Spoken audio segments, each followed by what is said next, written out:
Let's dive into the science behind happiness so that the next year you can be happy.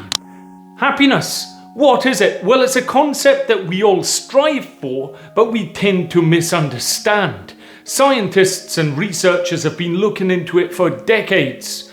So what is happiness? Well, it's the pursuit of a fulfilling life, that feeling of contentment and an overall sense of well-being. Keep watching and I'll give you some hacks to obtain happiness. One of the biggest misconceptions about happiness is that it's something that you're either born with or born without. But the truth is that happiness can be cultivated and nurtured over time. We're all constantly bombarded with societal pressures, at times unrealistic expectations, telling us what you need to do to be happy. One of the worst things is to have a milestone that you put upon yourself. I need to have done this by a certain time to be happy. Because the reality of it is that happiness has very little to do with external circumstances, and it's all about the internal mindset. So think about it. We've all met people in life who've got everything that they could possibly want, yet they're not happy. And on the other hand, we've seen people who have very little, yet they radiate joy and contentment. So it's clear that happiness isn't just something you can buy or achieve. It's something that you can cultivate from within. And another challenge often that people face is that they think about happiness as a constant state. I'll be happy. But the fact is our mood fluctuates all the time. And if you're not happy for a bit, it doesn't mean something's wrong. It just means that your mood goes up and down. Happiness is almost a dynamic to our ever-changing emotions.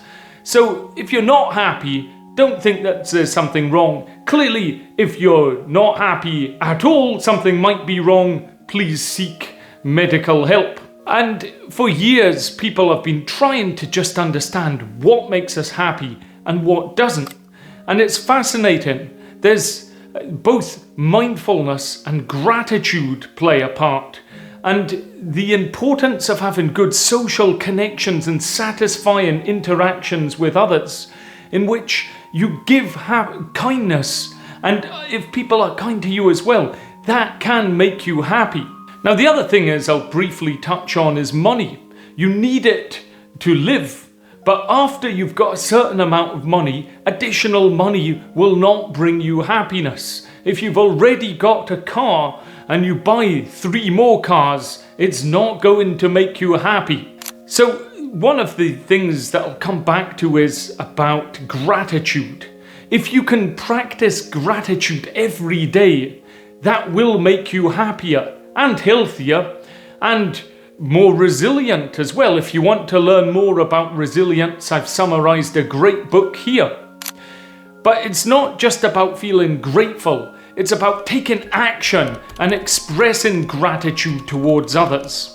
Mindfulness, it's a key component of happiness, and by being present in the moment and letting go of worries, but not worrying about the past or the future, we can increase our overall well-being by focusing on the moment. And that is the key to being mindful. People talk about it all the time. You don't have to necessarily go meditating or to yoga, but if you can do those things, it may well incorporate a bit of mindfulness into your routine that will help you. Now, social connections, as I've mentioned, these are key to happiness. And we're sociable creatures, and we have that instinct to feel connected to others. And it may be that you want to consider something like volunteering, for which there's evidence that if you do a certain number of hours volunteering a year, it will improve your overall well-being. And perhaps join a community group, or simply just spending time with loved ones. But social connections are key to happiness. But perhaps one of the most significant insights into the science of happiness is kindness. Because when we perform acts of kindness, particularly random acts of kindness, our happiness levels increase. And it's almost a a side effect. You do good for somebody else and good comes to you.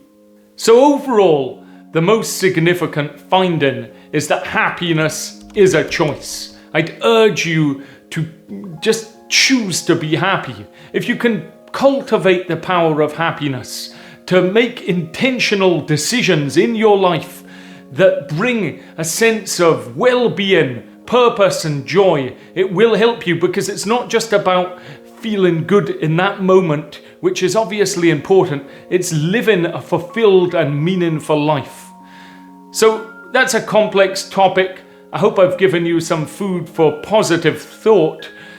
Clearly, if you want to know about positivity, look out at this video as well, and this one, both great things, 3-to-1 positive to negative thoughts. That'll give you a spiral of happiness.